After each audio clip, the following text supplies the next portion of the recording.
Hello అండి. పారిజాతం కళ్ళు తిరిగి పడిపోవడంతో డాక్టర్ని పిలిస్తే ఆవిడ హెల్త్ కండిషన్ ఏం బాలేదు, ఇక్కడ నుంచి అంతా సాఫ్ట్ ఫుడ్డే పెట్టాలి, షుగర్స్ అవి ఇవి బాగా ఎక్కువయ్యాయి అని అయితే చెప్తారు. అది నీతో మాట్లాడాలి బావా రా అని చెప్పి కార్తీక్ని తీసుకొని బయటకు వస్తుంది జ్యోత్స్న. గార్డెన్లో నిల్చొని ఇద్దరు మాట్లాడుకుంటూ ఉంటారు. అసలు జ్యోత్స్నకి మాట్లాడే అవకాశం లేకుండా కార్తీక్ అయితే మొదలు పెడతాడు. నిన్నో ప్రశ్న అడుగుతాను, ముందు దానికి సరిగ్గా సమాధానం చెప్పు, అప్పుడే నీ ఆలోచనలేంటో నాకు కరెక్ట్గా అర్థమవుతాయి అని చెప్పి, నీకు నేనంటే ఇష్టమని తెలుసు, దీపని నేను పెళ్లి చేసుకున్నాను కాబట్టి అందువల్ల నీకు దీప మీద కోపం ఉందా, లేదంటే ఇంకా ఏదైనా పర్సనల్ కోపం ఉందా?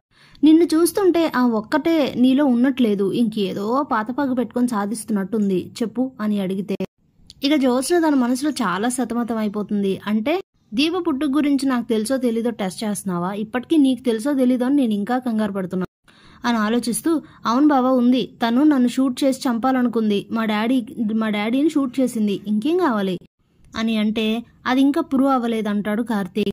నేరం ఎవరు చేశారో రుజువు అయ్యేదాకా దీపే నేరస్తురాలంటుంది జ్యోత్స్న.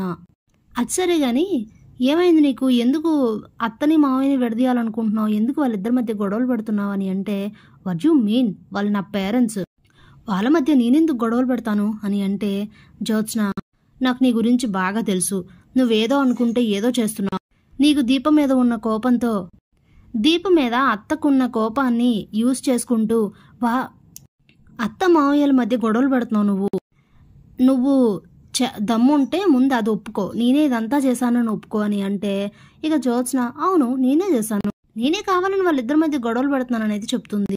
షబాష్ చాలా బాగా ఒప్పుకున్నావు, నువ్వు గొడవలు పెట్టి విడదీయడంతో ఇది కాదు, వాళ్ళిద్దరిని నేను కలిపి చూపిస్తాను చూడు అని అంటాడు.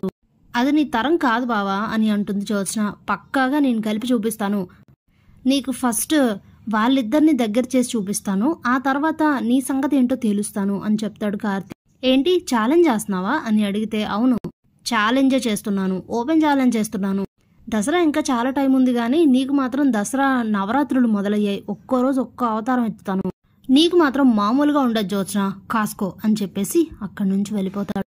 ఇక జ్యోత్స్న చూస్తాను నేనుండగా వాళ్ళిద్దరిని ఎలా కలుపుతావో, వాళ్ళిద్దరూ మళ్ళీ నార్మల్ అయిపోతే నేను అనుకున్నవన్నీ ఎలా జరుగుతాయి, డాడీ మాట మమ్మీ వినలేదన్న కోపంలో డాడీ ఉండాలి, మమ్మీకి దీపం మీద ఉన్న కోపాన్ని నేను ఇలాగే రెచ్చగొడుతూ ఉంటే మమ్మీ నా సైడ్ ఉంటే ఎవరు నన్ను ఏం చేయలేరు, అప్పుడు ఎవరిని ఎలా ఆడించాలో నాకు బాగా తెలుసు అనుకుంటూ ఉంటుంది జ్యోత్స్న.